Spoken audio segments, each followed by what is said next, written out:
வணக்கம் நண்பர்களே.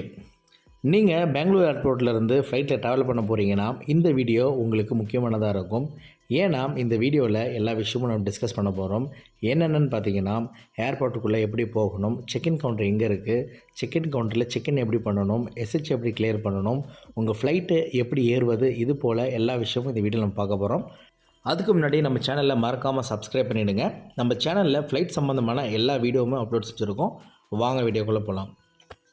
பெங்களூர் ஏர்போர்ட்டுக்கு மோட் ஆஃப் ட்ரான்ஸ்போர்ட் என்னென்னு பார்த்தீங்கன்னா, கேப் மூலிமா வரலாம். அதாவது நீங்கள் டாக்ஸியில் வரலாம், அப்படி இல்லைன்னா பஸ்ஸில் வரலாம். நீங்கள் பஸ்ஸில் வந்தாலோ காரில் வந்தாலோ டிபார்ச்சர் என்ட்ரிக்கு ஃப்ரண்ட்லேயே வந்து உங்களுக்கு ட்ராப் பண்ணுவாங்க. என்ட்ரன்ஸில் பார்த்தீங்கன்னா உங்களுக்கு டிபார்ச்சர். இதில் பார்த்தீங்கன்னா உள்ளே போகிறதுக்கு சிஎஸ்எஃப் கிட்ட உங்களுடைய டிக்கெட் காப்பி, அப்படி இல்லைன்னா நீங்கள் வெப் செக்இன் பண்ண போர்டிங் கார்டு ப்ளஸ் உங்களுடைய ஐடி ப்ரூஃப், அதாவது கவர்மெண்ட் இஷ்யூ பண்ண ஐடி ப்ரூஃப் நீங்கள் வந்து ப்ரொவைட் பண்ணிங்கன்னா உங்களை சிஎஸ்எஃப் செக் பண்ணிவிட்டு ஏர்போர்ட் உள்ளே போகிறதுக்கு அனுமதிப்பாங்க. நீங்கள் உள்ளே போனோடனே பார்த்தீங்கன்னா உங்களுக்கு லெஃப்ட் சைடில் நிறையா கியாஸ் மிஷின் இருக்கும். அதாவது செல்ஃப் செக்இன் மிஷின் உங்களுக்கு நிறையா இருக்கும். அந்த செல்ஃப் செக்இன் மிஷினில் நீங்கள் ஒருவேளை வெப் செக்இன் பண்ணாமல் இருந்தால் நீங்கள் கியாஸ் மிஷினில் நீங்கள் வெப் செக்இன் பண்ணி போர்டிங் கார்டு வந்து எடுத்துக்கலாம். அதே போல் லக்கேஜ் வந்து நீங்கள் வச்சுருந்தீங்கன்னா அதுக்கான டேகும் வந்து நீங்கள் எடுத்துக்கலாம். அங்கே வந்து உங்களுக்கான ஸ்டாஃப் வந்து ப்ரொவைட் பண்ணியிருப்பாங்க. அவங்களே உங்களை செக்இன் பண்ணிவிட்டு உங்களுக்கான பேகேஜ் டேக்கை வந்து மேனுவலாக வந்து எடுத்து கொடுத்துருவாங்க. நீங்கள் ஃப்ளைட்டை ட்ராவல் பண்ணுறதுக்கு வெப் செக்இன் பண்ணிவிட்டு உங்கள் மொபைலில் போர்டிங் கார்டு வச்சுருந்தாலோ இல்லை கியாஸ் மிஷினில் செக்இன் பண்ணி அதில் வர போர்டிங் கார்டு வச்சுருந்தாலோ உங்களுக்கு லக்கேஜ் இல்லைன்னா நீங்கள் டைரெக்டாக செக்யூரிட்டி செக் வந்து நீங்கள் போயிடலாம். சப்போஸ் உங்களுக்கு செக்இன் லக்கேஜ் இருந்துச்சுன்னா அந்த செக்இன் லக்கேஜை உங்களுடைய ஏர்லைன்ஸில் வந்து நீங்கள் போய் ட்ராப் பண்ணணும். ஃப்ரண்ட்டில் பார்த்தீங்கன்னா இருக்கிறது செக்இன் கவுண்டர். இதில் உங்கள் ஏர்லைன்ஸ் வந்து எந்த செக்இன் கவுண்டர் வந்து ஸ்டார்ட் பண்ணியிருக்காங்களோ அந்த செக்இன் கவுண்டருக்கு அப்ரோச் பண்ணி உங்களுடைய லக்கேஜை வந்து நீங்கள் ட்ராப் பண்ணணும்.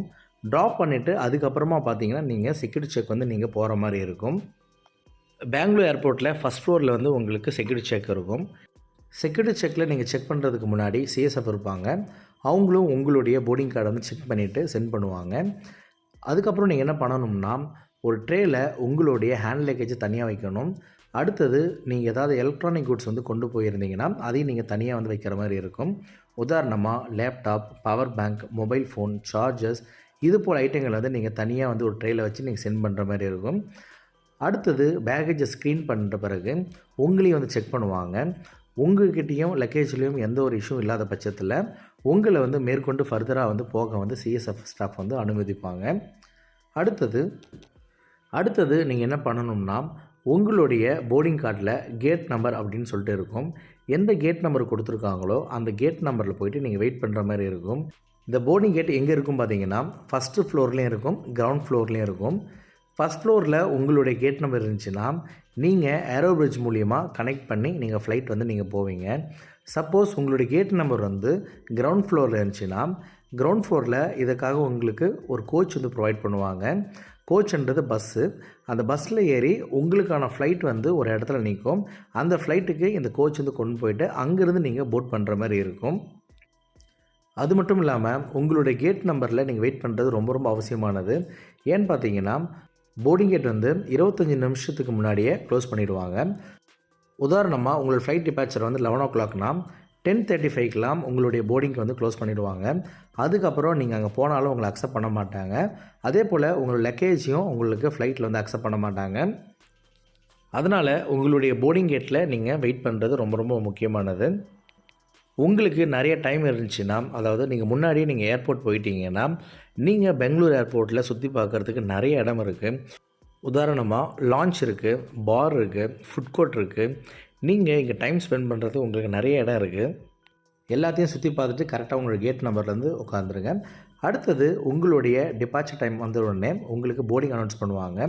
போர்டிங் அனௌன்ஸ்மெண்ட் பண்ண பிறகு நீங்கள் என்ன பண்ணணும், அந்த கேட் வழியாக உங்களுக்கு கொடுக்கப்பட்டுள்ள கோச்சில் வந்து நீங்கள் ஏறணும். அந்த கோச் உங்களுடைய ஃப்ளைட் எங்கே வந்து இருக்கோ அந்த ஃப்ளைட்டுக்கு உங்களுக்கு கொண்டு போகும். அங்கே நீ இறங்கி அங்கே வந்து நீங்கள் ஃப்ளைட் வந்து போட் பண்ணுற மாதிரி இருக்கும். ஃப்ளைட் உள்ள நீங்கள் ஏறதுக்கு பார்த்தீங்கன்னா உங்களுக்கு 2 வழி இருக்குது. ஃப்ரண்ட்டில் ஏறலாம், இல்லைனா பின்னாடி ஏறலாம். உங்களுடைய சீட் நம்பருக்கு ஏற்ற மாதிரி உங்களுக்கு நீங்கள் போகிற மாதிரி இருக்கும். இப்போ நம்ம போகிறது பார்த்தீங்கன்னா ஏர்பஸ் 320. இதில் வந்து பார்த்திங்கன்னா ஃப்ரண்ட்டில் வந்து உங்களுக்கு சீட் நம்பரும் ஸ்டார்ட் ஆகும். உங்களோட டிக்கெட் வந்து பின்னாடி இருந்துச்சுன்னா, அதாவது 15க்கு மேலே இருந்துச்சுன்னா நீங்கள் வந்து பின்னாடி போய் ஏறலாம்.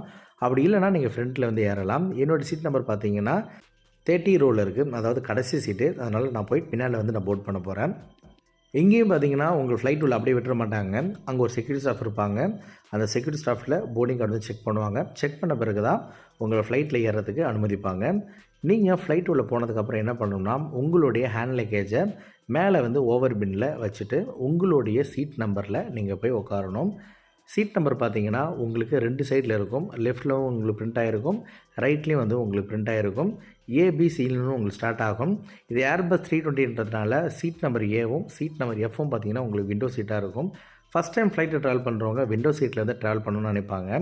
உங்களுக்கு ஃப்ளைட்டில் எப்படி வந்து சீட் வந்து சூஸ் பண்ணணும் அப்படின்னு நீங்கள் கேட்டிங்கன்னா, இதற்கான வீடியோ வந்து நம்மளுடைய சேனல் அப்லோட் செஞ்சுருக்கோம். வேணுன்றவங்க டிஸ்கிரிப்ஷன் லிங்க் இருக்குது, அந்த லிங்க்கை நீங்கள் கிளிக் கொடுத்து நீங்கள் பார்த்துக்கலாம். பெங்களூரில் இந்த சீசன் பார்த்தீங்கன்னா செம்ம கோல்டாக இருக்குது. இந்த ஃப்ளைட் பார்த்தீங்கன்னா விசிபிலிட்டி இல்லாமல் 2 ஹவர்ஸ் டிலே, அதனால் ஃப்ளைட் உள்ளே உட்காந்துருந்தோம். அடுத்தது கிளியரன்ஸுக்கு அடுத்தது ஃப்ளைட் புஷ்பேக் பண்ணி ரன்வேக்கு வந்து கொண்டு போனாங்க. இங்கே வந்து ஃப்ளைட் வந்து டேக் ஆஃப் ஆகிறதுக்காக ரன்வேயில் கரெக்டாக வெயிட் பண்ணிகிட்ருக்கு. பின்னாடி பார்த்தீங்கன்னா நிறையா ஃப்ளைட் வந்து டேக் ஆஃப்காக அப்ரோச்சுக்காக வந்துட்டுருக்கு. இந்த ஃப்ளைட் எங்கே போகுதுன்னு பார்த்தீங்கன்னா பெங்களூர் டு சென்னை. நம்மளுடைய அடுத்த வீடியோவில் சென்னை ஏர்போர்ட்டில் இறங்கி அரைவல் எப்படி கிளியர் பண்ணுவது, ட்ரான்ஸ்ஃபர் பேசஞ்சர் எப்படி வந்து போகணும், இது போல் சென்னை ஏர்போர்ட்டோடைய அரைவல் டீட்டெயில் எல்லாமே அடுத்த வீடியோவில் பார்க்க போகிறோம். இந்த வீடியோ பார்த்ததுக்கு மிக்க நன்றி. இந்த வீடியோ உங்களுக்கு பயனுள்ளதாக இருந்திருக்கும்னு நம்புகிறேன். உங்களுக்கு ஃப்ளைட் ட்ராவல் சம்மந்தமான ஏதாவது டவுட் இருந்துச்சுன்னா கமெண்ட் செக்ஷனில் கமெண்ட் பண்ணுங்கள். கண்டிப்பாக உங்களுக்கு நான் ரிப்ளை பண்ணுவேன். மேலும் ஃப்ளைட் ட்ராவல் சம்மந்தமான எந்த ஒரு வீடியோவுக்காகவும் நம்ம சேனலை மறக்காமல் சப்ஸ்கிரைப் பண்ணிவிடுங்க. நன்றி, வணக்கம்.